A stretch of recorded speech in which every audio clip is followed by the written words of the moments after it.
Matt Bernier for RacingPicks.com, taking a look at two graded stakes races on turf at Keeneland on Saturday, July the 11th. If you're curious about two other plays, you can find that video over on the site, RacingPicks.com. A couple of dirt races for you to take a look at and consider. These two races, I don't want to say polar opposites, but one of them, 5.5 furlong turf sprint, the other one a mile and a 16th for fillies and mares on the grass. Let's start with race number 6, the Grade 2 Shakertown.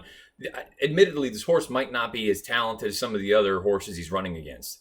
But the number 3 Real News is a horse I was interested in a few weeks ago, and unfortunately, bit of an odd trip in a race down at Churchill Downs. It was an allowance race, but really in name only because it was a graded stakes caliber field.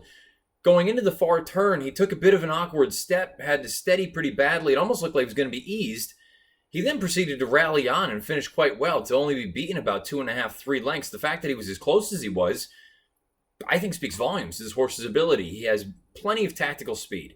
He's the kind of horse that can be up close to the pace, or if for some reason they throw it down early, he can come from mid-pack. He's really never run a bad race in his career going short on turf, and he's a big, big number in here. He's 15-1 on the morning line. That's the number 3 Real News in race 6 at Keeneland on Saturday afternoon. That's the Grade 2 Shakertown. Now, we'll move a little bit later on in the card.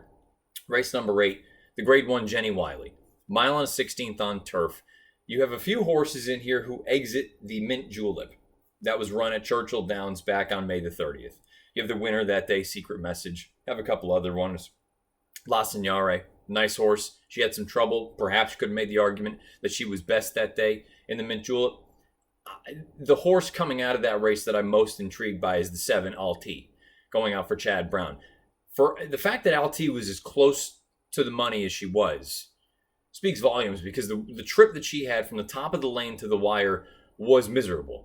She had a number of instances where she was forced to steady and alter course beneath Joel Rosario, and I feel like if she had clean run throughout, she's at least in there threatening to win. She was only defeated by a length.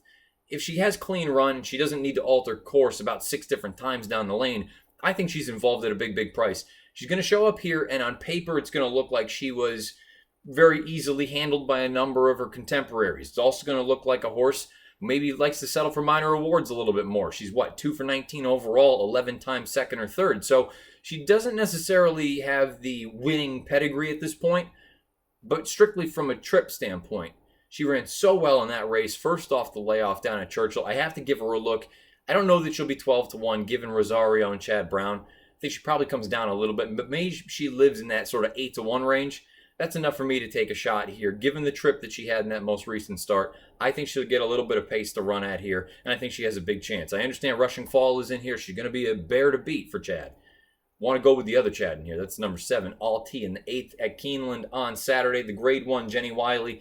There you have it. If you're curious about the other 2 races for this week, head on over to RacingPicks.com. We have a race on dirt at Keeneland and a race on dirt at Delaware Park. Don't miss out. Head on over to RacingPicks.com. Good luck this weekend.